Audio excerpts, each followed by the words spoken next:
so much. Yes, my name is KHALID.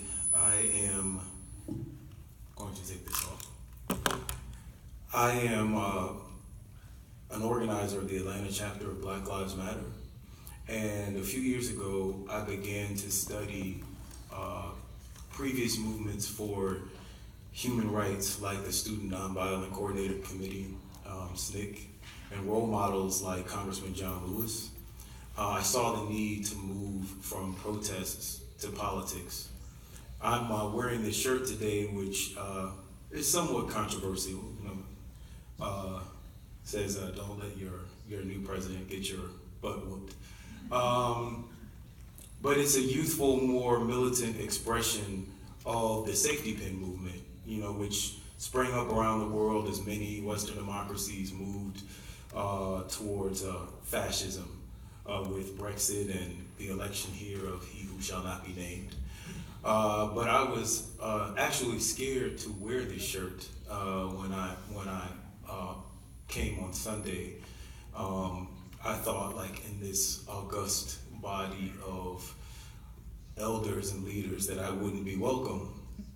And so I've spoken on this throughout the weekend, and I want to share with you directly today that around the world, the next generation of leaders is very skeptical about the credibility of so-called democratic institutions and their ability to make change. Seniority plays a powerful role, perhaps too powerful, both in government and in funding systems, from assigning cabinet positions in Parliament to assigning funds, as Special Rapporteur Kai spoke of yesterday, based on deliverables.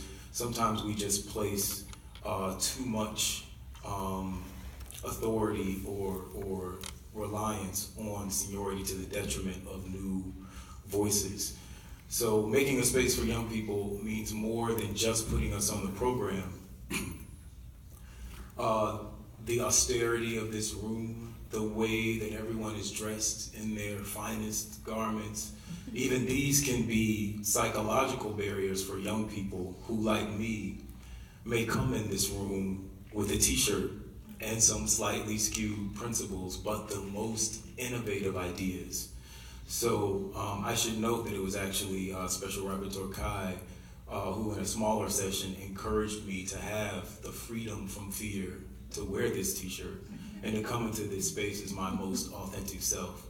And so we have to find more ways to onboard young leaders without making them feel like they must assimilate, lest we lose that edge that sparks so many of us to become politically active. And lastly, I want to leave you all with this bit of hope.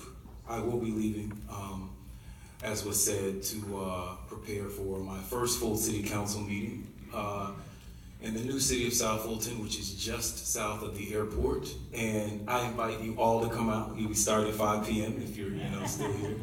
But seriously, the key to winning the future in America, which will greatly impact policy around the world, is in the southern United States. So President Carter, I'm sure as you are well aware, the southern strategy of dividing working class whites and blacks, which began with men like Harry Dent and Strom Thurmond and Richard Nixon, and was perfected under Lee Atwater and Ronald Reagan, now continues under people like Steve Bannon and Trump. And one thing that makes them so effective, besides this myth that free market capitalism is a pillar and maybe even the ultimate expression of democracy, one of the biggest barriers are the policies pushed by conservative southern state legislatures. I won my race by running a campaign that was not based on personality or even issues, but actually I ran it as a political education campaign, which is what we used to do in Black Lives Matter, what we still do in Black Lives Matter. And people know what they need, but too often we don't know how to get it. We don't know how to work the machinery of our political system, which has just gotten a little bit too complex. But there is hope. Young progressive leaders like me and Chokwe Lumumba and Jackson, Mississippi, are educating working class people. So I just implore you, President Carter, and all of you to please support us here in the Southern United States. Keep your attention and the attention of the world on us. Because as you and I know, bad things happen when people take their eyes off the South. But when we bring working people of all colors together, you know better than anyone, President Carter, great things can come from Georgia. Thank you.